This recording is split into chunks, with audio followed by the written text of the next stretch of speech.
Muito bom dia a todos. Provavelmente não terá resposta nos próximos minutos. Seria muito ousado dar resposta ao ponto de interrogação, mas há sempre um pequeno avanço. Concretamente, a minha conferência tem um outro título, que é A Culpa e o Tempo da Consciência. Portanto, é um título um pouco ambicioso, A Culpa e o Tempo. E eu começarei então por citar Ricard, o qual diz que a adequação de si a si mesmo, a que se poderia chamar em sentido forte consciência de si, não se situa no começo, mas no fim. Noutra obra, Ricard acrescenta que a justiça, segundo São Paulo, e aqui cita São Paulo, é qualquer coisa que chega ao ser humano, que vient à l'homme, do futuro para o presente, do exterior para o interior, do transcendente para o imanente, é esta inversão do tempo fenomenológico, da apreensão do significado, relativamente a um tempo psicofisiológico atual, que pode ser invocada para compreender os enigmas ou paradoxos da relação entre a consciência e o cérebro, entre a mente e a ação, suscitados pelas repetidas constatações da ciência de que não existe uma antecedência determinante da consciência quanto à ação, como foi referido pelo professor Lobo Antunes. A relação entre uma vivência dos estados mentais de elevada consciência, associados pela psicologia popular à culpabilidade e à ação, não teria sequer a possibilidade de ser pensada causalmente, nem de se basear num tempo cronológico, traduzindo-se antes numa apropriação pelo sujeito do sentido que o seu ato posteriormente adquire. Ora, os dados da minha reflexão partem desta hipótese suscitada pelo pensamento de Ricard. A hipótese de uma culpa com existência psicológica, sem o tempo definido pelo ato, só aparentemente aproxima a abordagem da culpabilidade de todas as concepções que a criticam como produto metafísico ou como invenção dos poderes sociais, na linha de Nietzsche, que na genealogia da moral dizia que a liberdade da vontade é a própria causalidade. A culpa, que tal como a justiça vem do futuro, não é uma ilusão, mas obra humana que funciona. Como dizia também Ricard, a consciência não é origem, mas tarefa. O tempo psicológico da culpa não é uma temporalidade causal explicativa, mas o tempo da aquisição do sentido do ato, o tempo da interpretação do seu significado. Esta perspectiva revela uma simetria estrutural com o resultado mais imediato, interpretado por leigos, da experiência de Libet sobre o funcionamento do cérebro, a antecedência das alterações neurológicas necessárias para a ação relativamente à consciência da decisão e consequente experiência do sentido da decisão. Com efeito, a consciência seria, numa primeira leitura, um posterius, um fenómeno acompanhante da ação, movida a partir das alterações neurológicas do cérebro. Assim sendo, o tempo da consciência ditaria que ela não seria aparentemente determinante da ação, podendo, quando muito, detê-la, um poder de veto, milésimos de segundo antes de se desencadear, como demonstra a célebre experiência de Libet. Se esta consciência da decisão é protelada, muito mais o poderão ser a representação e a apropriação de sentido. Assim, o lugar e o tempo da consciência da decisão e da culpa na construção do facto criminoso e na fundamentação da responsabilidade, tornam-se fatalmente problemáticos. Há, por conseguinte, uma espécie de paralelismo intertextual entre a descrição do conceito bíblico de culpa na sua simbologia e a descrição da experiência científica.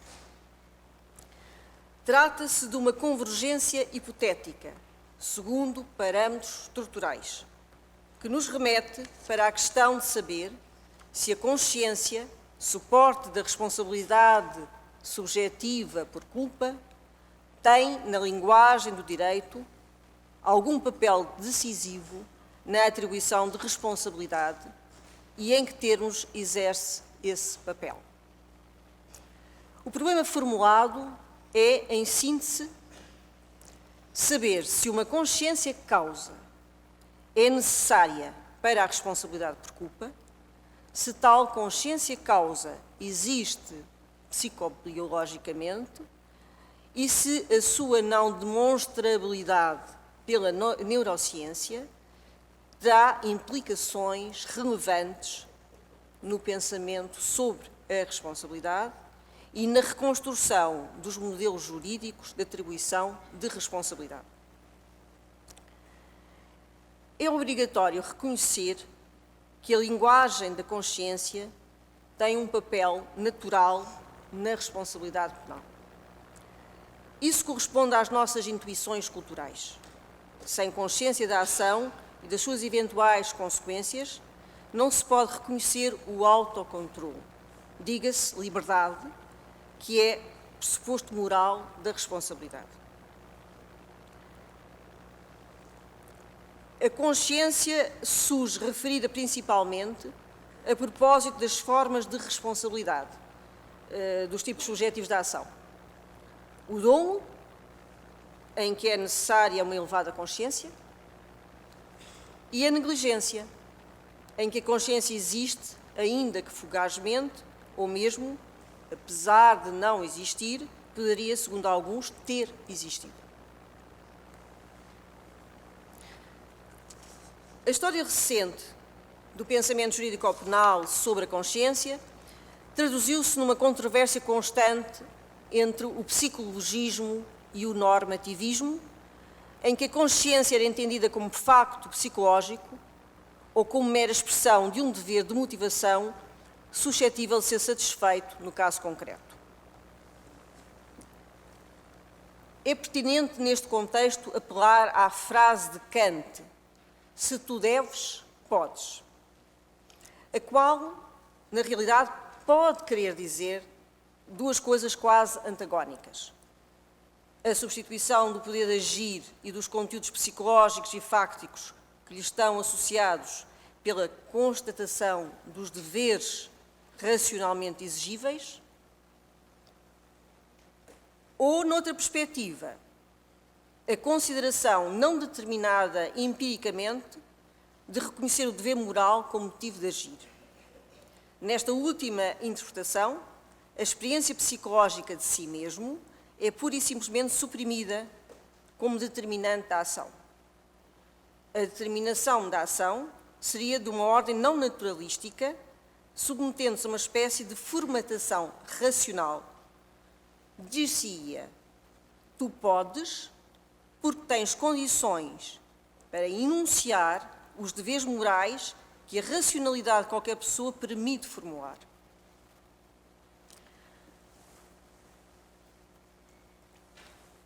Porém, não foi Kant, mas Descartes, que assumiu o papel marcante nos termos da discussão filosófica e científica sobre a consciência.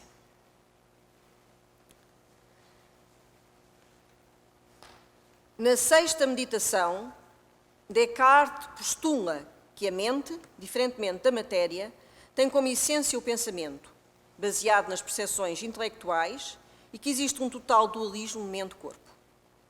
Assim, ao definir a mente em contraposição ao corpo, Descartes acentua na discussão posterior, ou provoca na discussão posterior, a necessidade de compreender uma relação entre entidades essencialmente diferentes. Ao mesmo tempo, torna premente a dúvida sobre se o corpo é uma espécie de máquina que enclausura o pensamento, mas funciona com outras regras, ou se a relação entre mente e corpo reclama uma visão monista que põe em causa a possibilidade da mente operar sem ser condicionada pelo corpo ou à sua margem.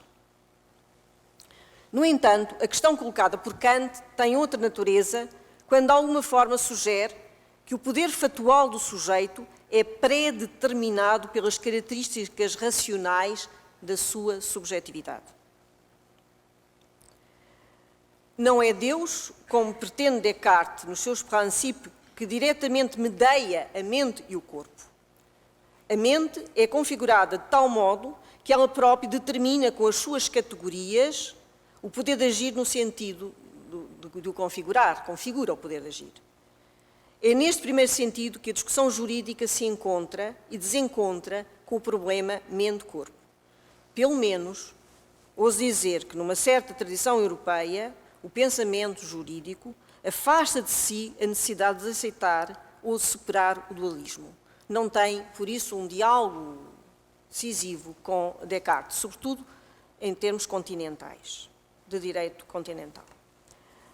A discussão contemporânea sobre a consciência na filosofia e na ciência, que é marcada pela controvérsia cartesiana, não absorve verdadeiramente a discussão jurídica, pois esta parece colocar a relação entre facto e dever, à maneira de Kant, pressupondo apenas uma racionalidade moral do sujeito, sem considerar que as suas condições psíquicas podem ser incapazes de acompanhar a formulação dos deveres e respectivos critérios. Neste sentido, o discurso do normativismo jurídico, ao tornar exigível a cada um o cumprimento de deveres formulados a partir de condições médias, parece pressupor, como Kant, que é a consciência moral que configura a capacidade psíquica e lhe estabelece os limites, provavelmente universais, não existindo sequer um problema de mediação entre a mente e as capacidades do corpo. Por outro lado, o discurso jurídico, ao sustentar-se numa linguagem da consciência, parece admitir que a consciência configura a ação. Consiste isso na determinação, causalidade psíquica ou outra forma de atuação. Aquilo que no discurso da filosofia e da ciência é um problema difícil e não resolvido, parece ter sido no discurso do direito, por esta influência kantiana que eu, defendi, uma questão desconhecida ou pura e simplesmente de fácil resolução. A linguagem que refere a consciência no discurso jurídico não parece ser cartesiana, nem se preocupa, afinal, com uma causalidade psíquica. Tal linguagem aceita uma configuração da ação pela vontade que, em última análise, integra ou não distingue as leis psíquicas das leis morais.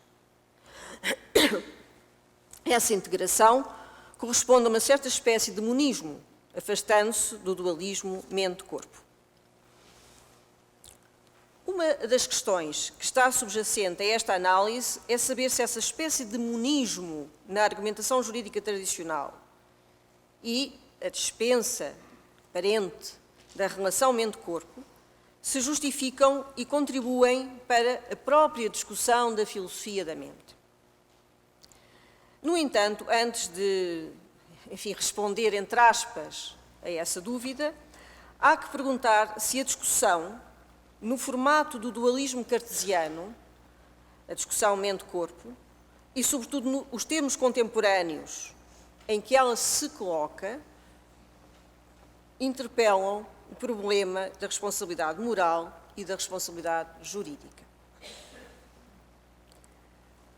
Estamos perante um duplo desafio. Em primeiro lugar, perceber qual é, na discussão contemporânea da filosofia e da ciência sobre a consciência, a sua natureza e funcionalidade, a sua eventual implicação na definição do problema jurídico da responsabilidade.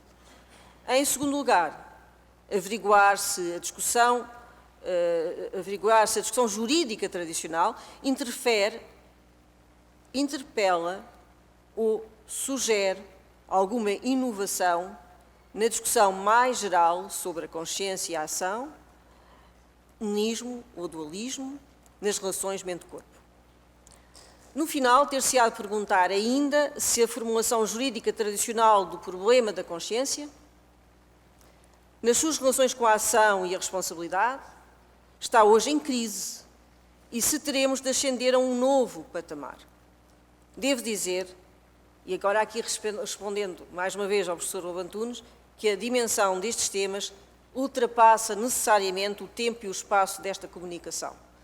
Enfim, seria completamente estulto se não o entender. Porém, a questão fundamental parece estar condicionada pela concepção prévia de consciência, numa dimensão descritiva dos seus conteúdos. Tal dimensão interroga-se sobre a respectiva origem e natureza, procurando explicar ou decidir uma eventual autonomia dos fenómenos do corpo, do cérebro e psíquicos, e numa dimensão mais pragmática, interessa-se pela funcionalidade da consciência na relação com a ação e no seu controle. Segundo Chalmers, existem questões fáceis e questões difíceis nesta matéria. As questões fáceis são as que têm uma resposta verificável segundo métodos científicos conhecidos. Em qualquer dos problemas fáceis, Chalmers encontra um modelo cognitivo ou neurofisiológico que pode cumprir a tarefa explicativa. Interpretando Chalmers a facilidade ou dificuldade relativa dos problemas, parece residir na possibilidade de reproduzir o funcionamento da consciência num modelo cognitivo ou neurofisiológico, encontrando mecanismos que realizem a referida atividade. Os problemas difíceis da consciência, na perspectiva deste mesmo autor, são aqueles em que se pretende explicar os aspectos qualitativos da experiência da consciência. Deste modo, o que seria difícil explicar teria a ver com uma espécie de consciência reflexiva de elevada ordem, a que se tem chamado High Order Thought, pensamentos de elevada ordem, não é? Que implica a consciência de si e um certo desdobramento entre o sujeito e o seu sentir. O sentir que se sente, o reconhecer-se a si como vivenciando ou experienciando algo. Segundo Chalmers, o problema da experiência não pode sequer ser explicado pelos métodos usuais das ciências cognitivas e das neurociências.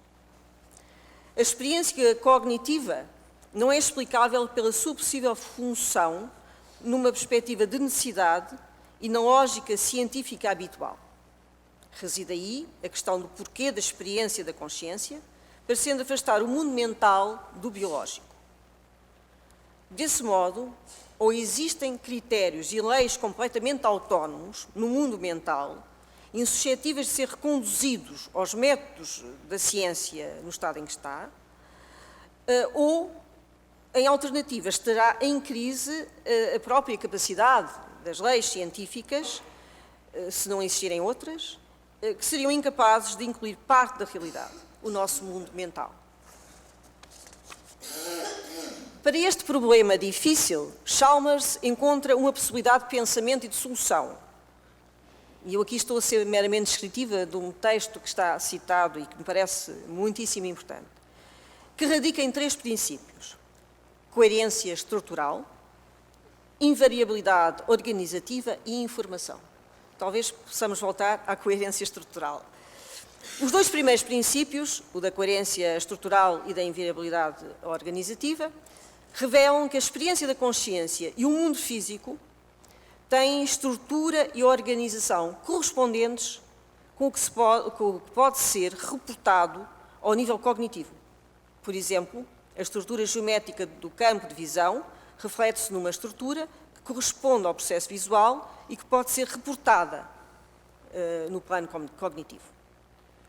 Segundo o tal princípio da invariabilidade ou invariância, invariabilidade organizativa, a mesma organização conduz à mesma experiência, ainda que a constituição de um sistema não seja idêntica à de outro.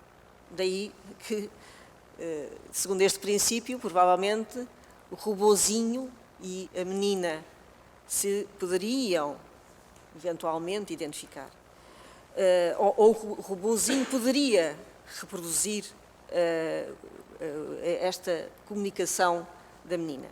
O princípio da informação, diferente na linha de Shannon, de Claude Shannon, demonstra que na experiência da consciência, tal como no mundo externo, há uma adaptação e incorporação da informação que desencadeia a modificação da própria realidade.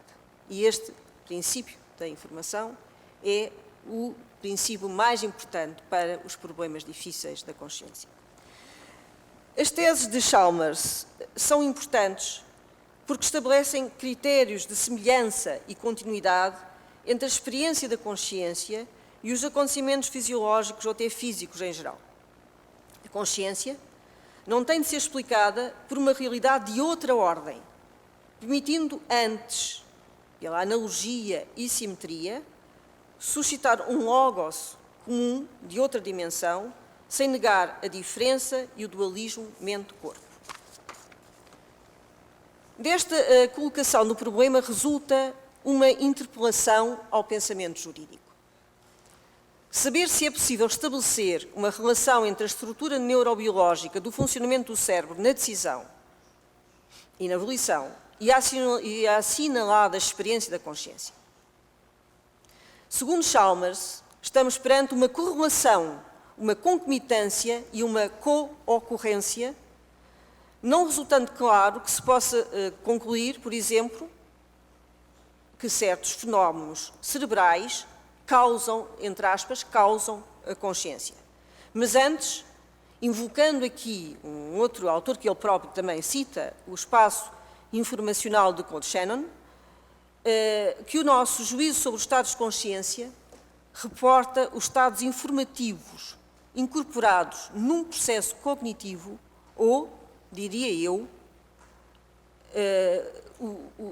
a nossa consciência, ou o nosso juízo sobre isso, ou a nossa consciência, é, ela própria, um estado nesse espaço informacional em relações de reciprocidade causal. Por outro lado, lendo Walter Freeman, mas não o Walter Freeman pai ou avô, é um neto, ou filho, será filho, portanto é um autor posterior, portanto não é o autor citado pelo professor, mas é um descendente, que tem um artigo muito interessante, que é um artigo sobre a consciência, a intencionalidade e a causalidade.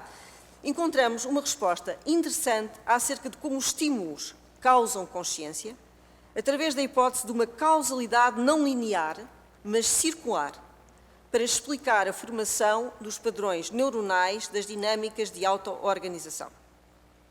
Na tese de Freeman, parece estar incorporado um modo de relação dinâmico entre entidades de diferente natureza. A resposta de Freeman é que a consciência, na perspectiva neurodinâmica, é um estado global variável, composto por uma sequência de estados momentâneos de autoconhecimento dos mesmos. Eu não sei se a tradução simultânea está a fazer-se. Está ou não? Está. A consciência teria uma função reguladora, com ações corretivas, como o operador num termostato. Tinha aqui a imagenzinha do termostato. Mas assumiria ainda um papel mais complexo, constituindo um estado global do cérebro. A consciência seria um operador contínuo, com o papel fundamental na causalidade circular de auto-organização do ser humano. Não explicaria a imediata relação com a ação em termos de causalidade linear, mas seria, em vez disso, expressão de um poder de auto-organização que unifica e dá sentido à ação.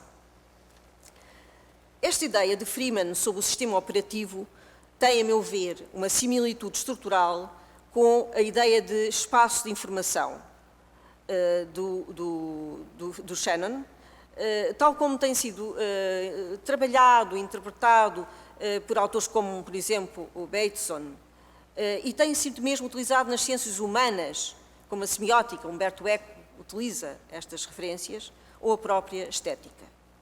Com efeito, o espaço de informação pode funcionar como potenciação, não sei se pode dizer assim, como potência de novos sentidos, de novas interpretações e, por isso, de novas possibilidades, não pré-determinadas pelo impulso inicial. tal como acontece com a obra de arte.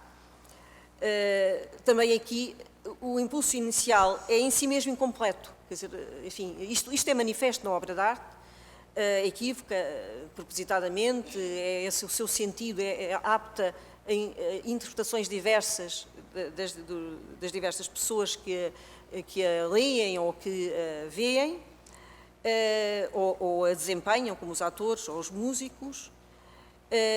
Também, relativamente à ação, existiria um impulso inicial incompleto, eventualmente, como na arte, propositadamente equívoco, como se vê neste magnífico quadro de Van Gogh, que Heidegger, quando trata do problema da verdade na obra de arte, se refere especificamente, concluindo basicamente isto, quer dizer, são uns sapatos velhos, mas não são uns sapatos velhos que dão a mensagem de irem para o lixo, são uns sapatos velhos que permitem as mais diversas interpretações, mas sobretudo sugerem a história de uma vida. Portanto, esta exemplificação era no sentido de que realmente nós podemos funcionar também como intérpretes, como modificadores dos estímulos e nos impulsionarmos a nós mesmos para, com a informação que recebemos, criar nova informação. Aliás, mais à frente, temos aqui a frase muito importante, acho eu, e muito concisa do Bateson, o qual diz exatamente sobre a informação. Ele é um antropólogo, enfim, que dizia sobre a informação que a informação é a diferença, que faz a diferença. Exatamente, isto não é um slogan, quer dizer, é exatamente isto, em termos matemáticos, é alguma coisa mais que não está contida, não é redundância. A informação, o eco é que realmente acentua esta ideia muito bem. A informação é exatamente o oposto da redundância. A informação pressupõe um problema com mais do que uma solução e que, no fim, atirado o dado, portanto, a moeda ao ar, atirada a moeda ao ar, no fim há duas hipóteses, pelo menos. A informação é exatamente qual foi a solução, a cara ou a coroa. Por isso, é a tal diferença que faz a diferença. A associação entre consciência e liberdade da vontade, que subjaz às ideias tradicionais da responsabilidade penal, é essencial para as soluções jurídicas contemporâneas? Qual o interesse ou função da consciência para a responsabilidade penal? Podemos conceber um sistema de responsabilidade que prescinda totalmente da consciência, ou que lhe dê um papel diminuto de forma deliberada e transparente, o que é assumir em vários domínios, nomeadamente na negligência inconsciente e muito claramente na responsabilidade penal das pessoas coletivas. Também é plausível que outros ramos de direito de maior ordenação social, responsabilidade civil, contemplem domínios que, assumida ou implicitamente, dispensam a consciência como elemento da responsabilidade. No próprio direito penal, a consciência não da ação em si mesma, mas do seu valor, da sua ilicitude, é assumidamente potencial, mesmo nos chamados crimes dolosos. Aliás, muitas abordagens da doutrina penal quanto aos crimes dolosos, ou seja, em que se exige consciência e vontade de realização do facto típico, dispensam a verificação de uma experiência de consciência quando inferem o dom a partir da responsabilidade determinada objetivamente, por não se prever a realização do facto típico. Como alguns autores, um deles que citarei depois, Jacobs, da gravidade do perigo concreto conhecido pelo agente, uma autora alemã, Pupa, Ingeborg Pupa, ou, em geral, quando fazem coincidir o conceito de dom com formas correspondentes a um raciocínio prático, como a decisão pela razão de bem jurídico, no caso de Roxin. Assim, o papel na doutrina penal da comprovação de uma experiência subjetiva como pressuposto da responsabilidade ou da forma mais elevada de responsabilidade não é real ou é só aparente. Tal como Jacobs, já agora poderia voltar atrás, tal como Jacobs, também entre nós, o professor Figueiredo Dias, reconduz o problema do dom à verificação de uma atitude do agente perante o facto, o que acentua a interpretação do significado da ação e parte manifestamente de uma atribuição normativa de significado pelo intérprete e não de uma confrontação com a natureza da matéria psicológica da conduta. Aqui, o lugar da consciência não é bem, o dolo, a intencionalidade para os leigos criminosa é vista, encarada, eu estou sobretudo a citar Figueiredo Dias e Jacobs, é uma atribuição, é uma interpretação da atitude do agente. A jurisprudência, por seu lado, utiliza a linguagem de uma certa psicologia popular, e isto não é, como se verá, menosprezo, e simultaneamente faz inferências com apoio em regras de experiência e juízos normativos de atribuição de responsabilidade. Eu vou dar um exemplo de um acórdão do Supremo Tribunal de Justiça, de uma sentença do Supremo Tribunal de Justiça, que está na internet e poderão facilmente consultá-la, em que se discutiu, foi aqui à porta da Faculdade de Direito, e foi com um estudante de Direito, a vítima foi um estudante de Direito, em que se discutiu a verificação do dolo eventual, num caso em que o condutor de um autocarro decidiu fazer uma curva apertada para que duas pessoas que antes tinha expulsado e se tinham agarrado, irritadas, à janela, caíssem, tendo uma delas morrido, esmagada pelas rodas. O Tribunal inferiu, foi uma inferência, a intenção do agente, a partir do elevado risco da sua conduta, sem analisar as condições psicológicas e de tempo da consciência, ou o interesse e a vantagem previsíveis para o agente das consequências do arranque com pessoas agarradas à janela. Esta decisão é uma decisão comum, portanto, não é um caso, não estou a dizer que é uma má decisão, é uma decisão comum. Toda esta situação, que tende a relativizar o papel da consciência como experiência na responsabilidade penal, enfrenta um forte desafio com a conversão da negligência como violação do dever de cuidado em categoria básica e não excepcional do ilícito.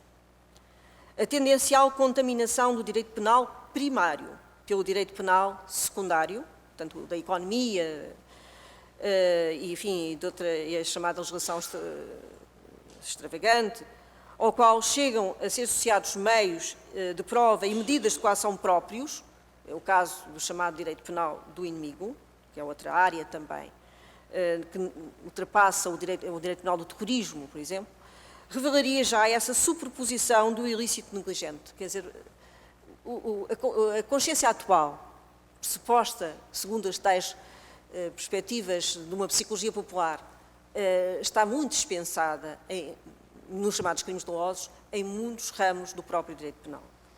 E o direito penal retiraria das condições de responsabilidade, mesmo no próprio direito penal primário, a exigência da verificação efetiva de estados de consciência.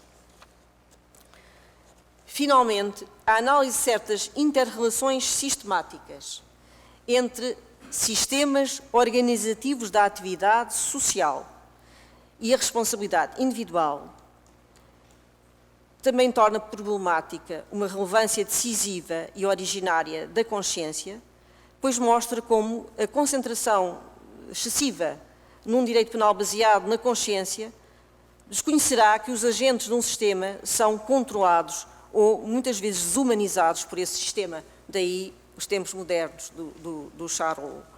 Assim, se os conteúdos da consciência podem estar esvaziados em muitos, porque nós também somos automatizados pelos sistemas, ou ser pura e simplesmente determinados pelo sistema.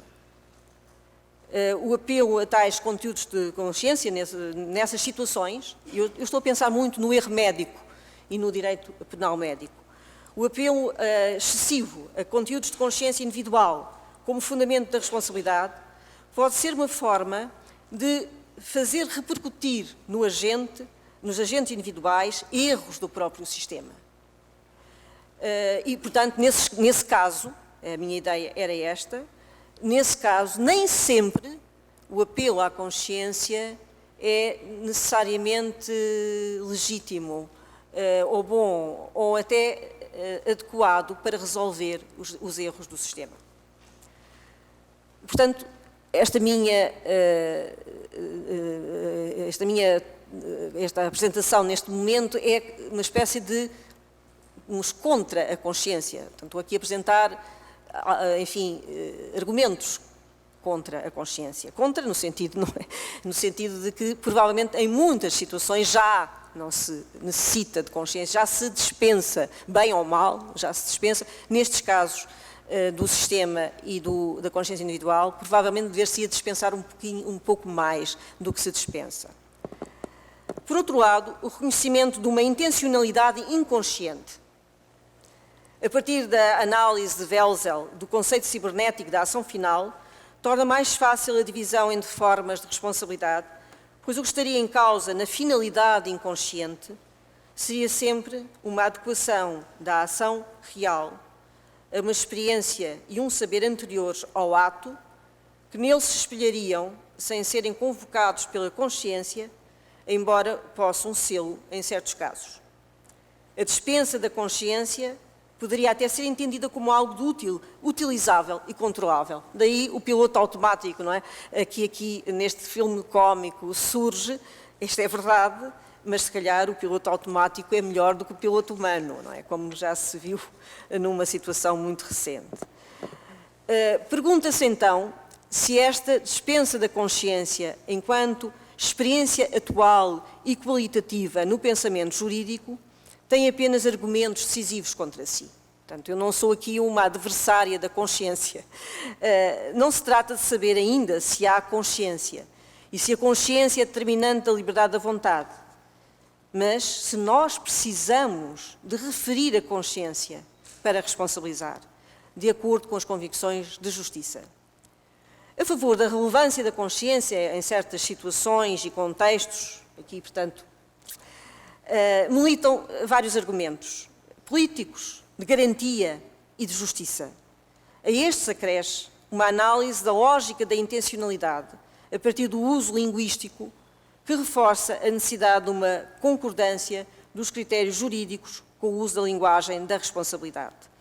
Neste diapositivo havia música, mas não vai funcionar porque não está a correr bem o som. E, de facto, a música é do Charlot. Enfim, a ideia nas luzes da cidade é exatamente que nós, mesmo no cinema mudo, não podemos dispensar integralmente a linguagem da consciência. Significa isto que as instituições de justiça e de política criminal limitam uma intervenção de direito penal pelo apelo à linguagem da consciência, isto é, invocando a necessidade de verificação do caráter consciente dos comportamentos, embora suportado pelo uso linguístico comum? Em primeiro lugar, é manifesto que o direito não exige necessariamente a consciência entendida como causa da ação. Essa constatação pode fazer-se, por exemplo, em vários casos. Apenas, como há muitos não juristas, enuncio um, que é o caso dos erros ou o caso, sobretudo, das situações de falta de elementos subjetivos das causas de justificação. Nesses casos, o agente, por exemplo, não sabe que está a ser vítima de uma agressão e ele próprio é agressor. Ao agredir, defende-se. Esta situação que leva a uma diminuição da responsabilidade do agente não lhe dá a justificação plena, mas leva a uma diminuição da responsabilidade, parte da consideração pelo direito penal. Isto é o caso do direito penal português, de 38, número 4, por analogia, parte da ideia de que, efetivamente, o estado mental do agente é indiferente para a valoração do seu comportamento. Quer dizer, o agente é punido só por tentativa, porque o seu estado mental não o levou a agredir, mas a defender-se. E isso é positivo para a ordem jurídica. Noutros termos, a consciência só redefiniria, nesse caso, a ação real, considerando de acordo com uma interpretação da ação desontologizada, que as ações se definiriam pelos atos mentais que lhes subjazem. A mesma ação, com o mesmo efeito, neste caso benéfico para o direito, a proteção da vida do defendente, existiria independentemente de uma causalidade da ação pela consciência, apenas como uma espécie de conjugação entre um ato mental e uma conduta exterior. Seria o ato mental, como entidade dirigida para um objeto inexistente, no sentido de brentano, que seria valorado. Aqui o direito apenas valora para punir, por tentativa, o ato mental. Porque o ato, a ação objetiva, valora positivamente e ela está completamente desfasada da ação mental. Portanto, a ação mentalmente representada. Mas esta interpretação da relevância dos estados mentais como objeto de valorações deixa por explicar a exigência de estados de consciência nos comportamentos criminosos como necessidade de motivação segundo uma lógica preventiva. Portanto, eu diria que o que eu disse é também necessariamente equívoco, quer dizer, efetivamente, por vezes, a relação entre o estado mental e a consciência não é essencial. Não tem que existir, o direito valora só o estado mental e também valora só a ação exteriormente. Mas é verdade que são casos específicos, porque, em geral, essa conjugação parece até ser necessária para que o direito funcione numa lógica preventiva. Aqui havia, talvez um pouco antes, havia uma imagem do Searle, que foi citado pelo professor... Está a seguir? Bom, na realidade, podíamos ver os desencontros de que eu estava a falar.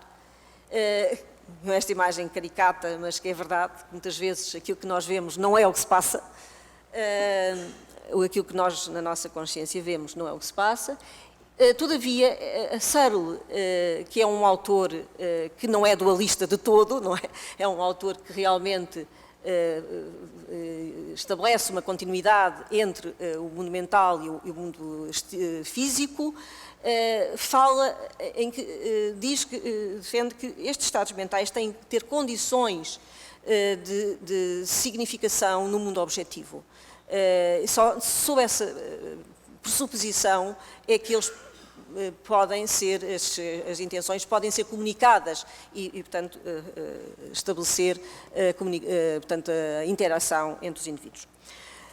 A secular exigência de consciência nos comportamentos criminosos pressupõe, como eu disse, sobretudo uma causalidade explicativa. E aqui realmente está o retrato de Anscombe, de uma filósofa inglesa. Mesmo que apenas no sentido de uma razão concreta e singular da ação e não como uma causalidade das ciências naturais. É essa causalidade, eu chamei-lhe explicativa, que está implícita na abordagem da filosofia analítica por Anscombe, aliás, discípula de Wittgenstein, para quem o comportamento intencional é aquele em que a intenção satisfaz a resposta à pergunta porquê. Why question, dizia Anscombe.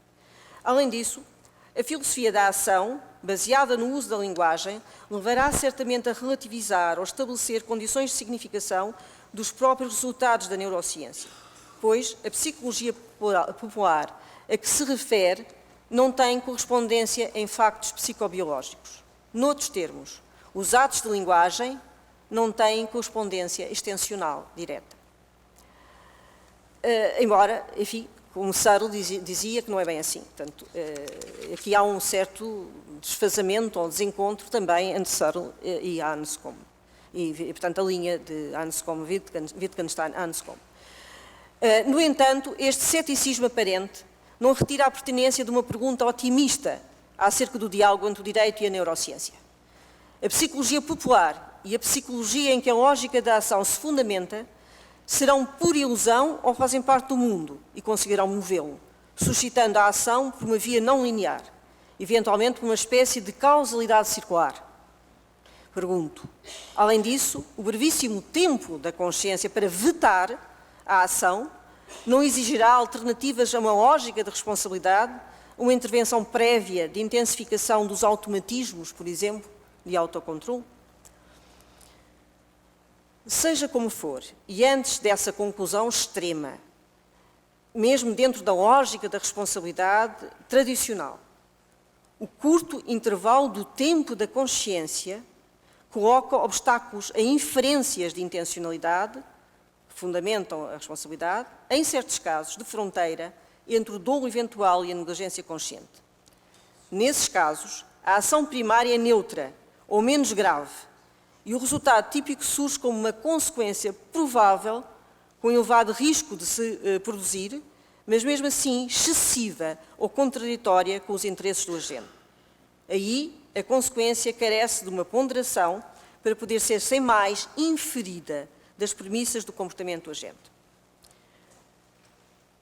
A referência a inferências de intencionalidade é um ponto de confluência entre uma tradição filosófica aristotélica, baseada numa psicologia popular, e em estudos contemporâneos, como, por exemplo, o de Daniel Wegener. Neste estudo, os participantes apresentam respostas diferentes quanto à percepção da autoria e responsabilidade a partir de experiências em que se manipulam os chamados indicadores da autoria, tais como a maior ou menor consistência entre a ação e o evento, a maior ou menor consistência entre o pensamento e a ação, ou a própria alternativa entre liberdade de escolha e a sua ausência, que é dada aos participantes na experiência. O estudo experimental desses casos e de casos de personalidades narcisísticas, temos aqui o magnífico Narciso de Caravaggio, ele não vê provavelmente, mas ele é um jovem imberbe e vê um homem barbado, que era provavelmente a imagem da beleza, e será a imagem da beleza contemporânea, de Caravaggio, contemporânea de Caravaggio. Mas, portanto, é isso mesmo que ele vê. Portanto, o estudo experimental desses casos, e como eu disse, de personalidades narcisísticas ou tipo esquizoide, leva os autores a concluir que existiria uma espécie de inferência da autoria pela própria mente. A própria percepção do tempo da consciência relativamente ao momento da ação seria diferente, sendo perceptíveis graus diferentes de proximidade, conforme preexista uma inferência da autoria. Quando a pessoa, por razões de consistência, por exemplo, infere que é autor de alguma coisa, ou de proximidade entre o que faz e o que acontece, também o tempo é moldado. O tempo com que é representado a consciência é moldado, é flexibilizado, é adaptado à sua própria inferência de autoria. Estas experiências sugerem a hipótese de uma inferência de raciocínio prático no sentido de a experiência comum condicionar a própria consciência da relação da decisão com a ação. Desse modo, a experiência comum alteraria ou definiria o tempo da consciência, como se fosse a prévia inferência da autoria que moldasse uma ideia de causalidade da consciência relativamente à ação, que assim não teria um papel determinante, a vontade. É interessante, pois, o sentido de autoria vivido pelos participantes nestas experiências, que o sentido da autoria vivido pelos participantes nesta experiência não seja essencialmente diverso do que seria objeto de uma inferência por qualquer outra pessoa, tornando os tais espelhos de que falava o professor Lobo Antunes, com que nós, no fundo, vemos a mente alheia, tornando ainda mais sustentáveis as perspectivas de tipo behaviorista sobre os estados mentais, na linha do pensamento de Wittgenstein, nas investigações filosóficas, para quem não existiriam estados mentais privados, subtraídos a uma linguagem pública e partilhada da ação. O sentido da autoria e a atribuição de intenção pela linguagem social encontram-se. Wegener entendia que a intenção é atribuída depois da ação de acordo com a consistência, a exclusividade e a prioridade. Existe uma causalidade mental aparente, segundo este autor, Wegener, embora ele não ponha em causa que exista uma causalidade real entre, enfim, a mente e a ação. Mas o que ele, enfim, defende pela experiência é que essa causalidade real não é aquela que é reportada, não é aquela que é relatada pelos agentes. Eles relatam uma causalidade aparente. Também, do ponto de vista da filosofia, Wittgenstein dizia que não existia uma linguagem privada dos estados mentais. E isto implica um certo encontro entre as inferências da autoria e a própria linguagem partilhada. Por outro lado, a causalidade mental experienciada, a consciência de determinar a ação que nós temos, depende das regras de uma linguagem cotidiana de atribuição de estados mentais. Mas essa linguagem não opera alterações, pergunto, em nós e nos outros, e não operamos com ela nas nossas relações com o mundo? Quais as regras dessa linguagem? O direito pode inventar regras sobre a atribuição de intenções, segundo uma linguagem totalmente desvinculada dos processos psicológicos individuais, de acordo com os fins da preservação do sistema social?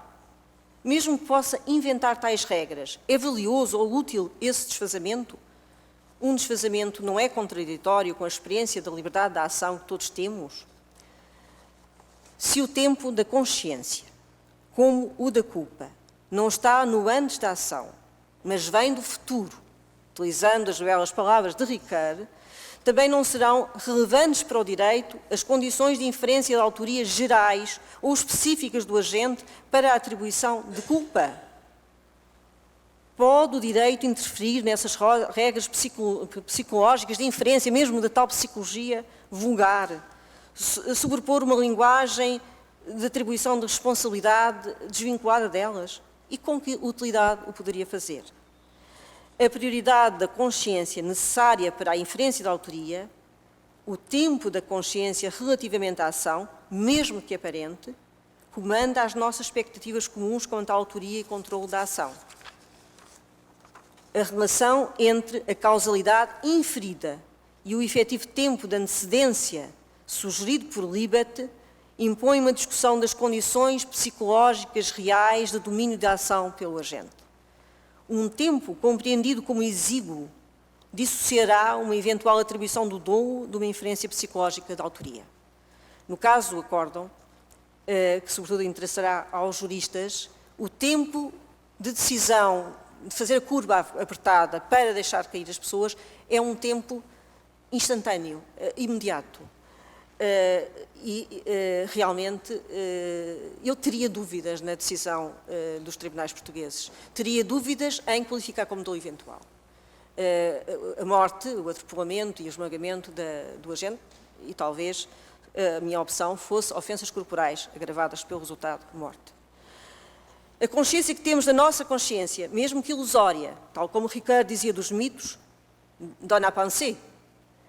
A ilusão só é para uma linguagem diversa. Temos aqui o caso dos quadros, dos múltiplos quadros da Dali, em que não sei se veem aí, mas se pode ver duas coisas, não é? Tanto o rochedo e a tribo, não é? À volta do rochedo, ou uma cara de uma pessoa. A ilusão depende da linguagem. O direito interpela a filosofia e vice-versa. Sobre o que interessa ser perguntado, sobre, por exemplo, se existe possibilidade de intensificar o tempo da consciência através de regras de comportamento e modos de vida, ou modificar o sentido da autoria individual através de terapias alternativas às penas. Há realmente aqui, para terminar, uma dupla interpelação da ciência e da filosofia ao direito. Foi por aí que começámos, mas também há uma interpelação do direito à filosofia, desde logo, claro, e à própria ciência, porque esta não deixa de utilizar conceitos como o de consciência, como o de vontade, como o de intencionalidade, que são conceitos produzidos ao longo de séculos pelo pensamento jurídico. Muito obrigada.